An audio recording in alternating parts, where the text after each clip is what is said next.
How are we doing today, guys? This is Sam here in Anglers, and I'm joined by Rich with Coach Jig Heads. We got a lot of stuff going on. Everything you see here is going to be on sale coming up for our Black Friday sales, Friday, Saturday, and Sunday. Also, his jigs are going to be an additional extra 10% off, a 20% off on Saturday for Small Business Saturday, along with Bustin' Baits. So, Coach, tell us a little bit about yourself. How did you start doing this? Well, I've been fishing all my life, but I was a bait fisherman up until about 15 years ago. And I met Sean Kimbrough, and I saw some of his posts and all, and I was tired of getting bait, so I said, you know, you can catch these fish with these plastics? And he said, yeah. And I said, well, I need someone to teach me. So it took me a year. It took me a year and a half, 2 years actually to really feel comfortable jigging. It's not as easy as people think it is. You can jig, but catching fish is it's not as easy. But there's a couple keys, and we'll talk about them today. With you need a sensitive rod, first of all. And people who use the medium heavies, I think, are just way too heavy.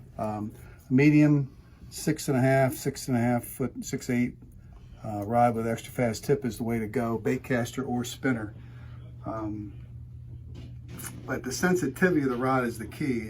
If you're not feeling your jig head from the entire time, you're not going to catch as many fish.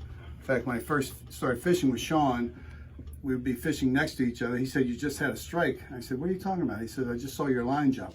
I didn't feel it because, one, I didn't have the right equipment. Two, I wasn't keeping in touch with my line. He talks about that a lot in his concerts and his seminars.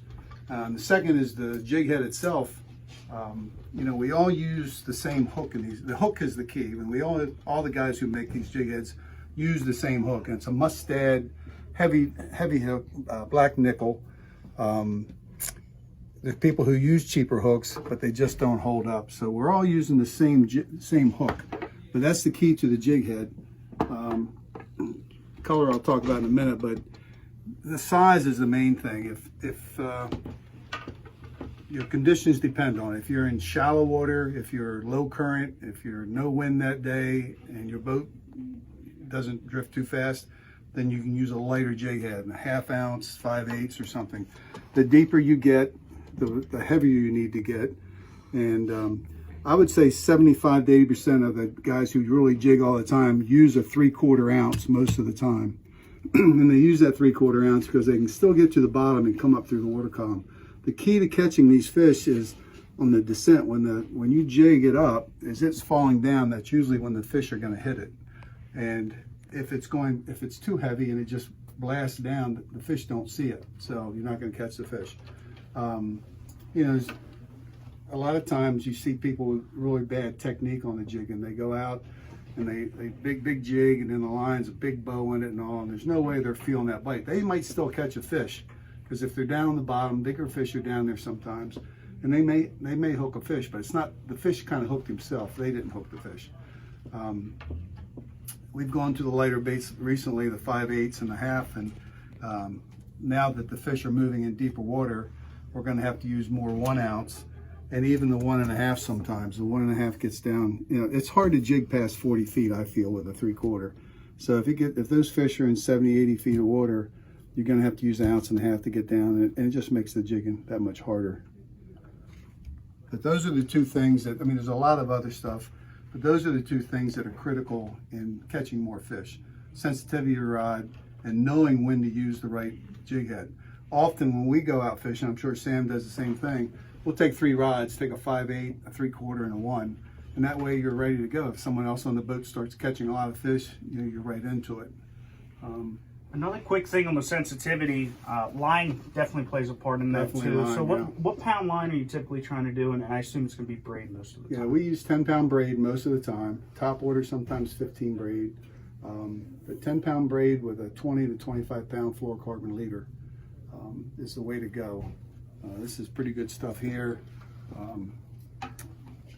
But it's the one thing that I think sets people apart. Some people don't use, they use a cheap leader line. I think it really makes a difference. There are days when you're catching fish, when they're eating and they're hungry, it doesn't matter what you use. You can use a plain head jig, no color, anything. It's just they're eating that day. Other days, for instance, last Saturday, we fished the Fish for a Cure tournament, and it was a really calm day, really slow fishing, and the only way you could make these fish bite was a 5/8 ounce right on the bottom, barely moving it. And we had a hot angler on board, Adam Smith. He was able to do that. He was real patient. He was able to catch a couple big fish for us. But sometimes they want a real slow presentation. Other times they want a snap jig presentation. So the thin line enables the bait to get down quicker, and then you come back up. So I see we have some skirts here. When are you going to be using these, and when are you not going to be using these? Well, the skirt is a couple of things. First of all, the motion of the skirt maybe attracts the fish. I'm not sure. But usually makes the profile of the bait bigger. And that's what we're looking for. This time of year, we're fishing peanut bunker. So when you put this on a jig head and then put a bait next to it, it makes that bait, even, this is a non-fat boy. This is a Bustum regular bait. When you put this bait on, it makes it look wider, even not quite as wide as when you put the fat boy on it. Now, I'm a big believer in these fat boys. Billy started making them a few years ago. I like the profile. It comes in 4 colors. Lime truce, albino, mackerel, and what am I forgetting in this? And the white. So, you know, I use these baits a lot. I use the Z-Man extra large baits a lot, which I'm sure you have here, and the 10-inch BKDs and Bustum are great bites. This time of year, big fish, big hooks, big baits. It's a chance to catch a fish of a lifetime. But the color of the baits, I think also, you know, the Bustums and the BKDs, you can give them scent. So you can dip them in garlic juice or whatever and change the color and the scent of the bait. And it really makes a difference, especially some days. The Z-Mans do not take scent as well, but they come with a scent that's on it, and it helps out. But the Bustums, you know, have really taken off. A lot of people are using them. I sell my pre-rig baits with Bustums, different size jig heads with a skirt and the fat boys, and these have been phenomenal sellers this year.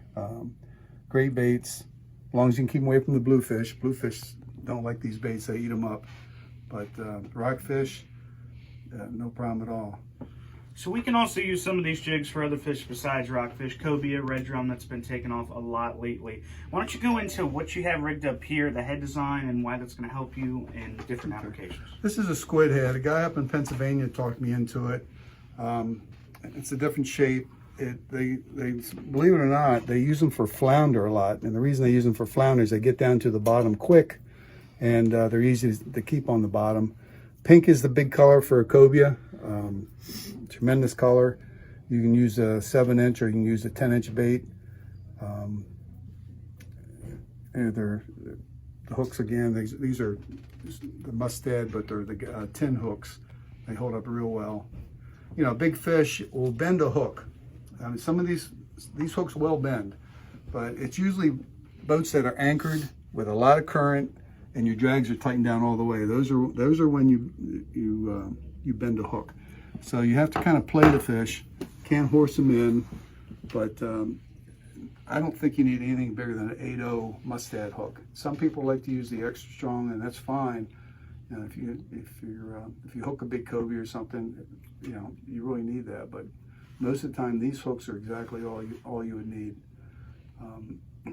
Now the color of the jig heads is one thing that we haven't talked about, but you know, years ago it was either a bare jig head or it was red, yellow, blue. Those are the colors that everyone used.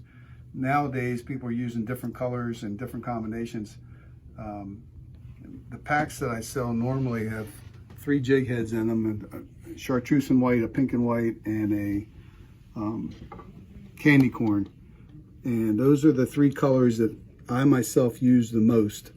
And so that's what I started packaging them that way, and they've been real good. Alrighty, well, thank you, Rich, for coming in. We appreciate all the information you gave us today. So Friday, Saturday, and Sunday for Black Friday, all of the stuff you're going to see here is going to be on sale, along with all sorts of other stuff. Thank you, guys. Have a great day. Thank you.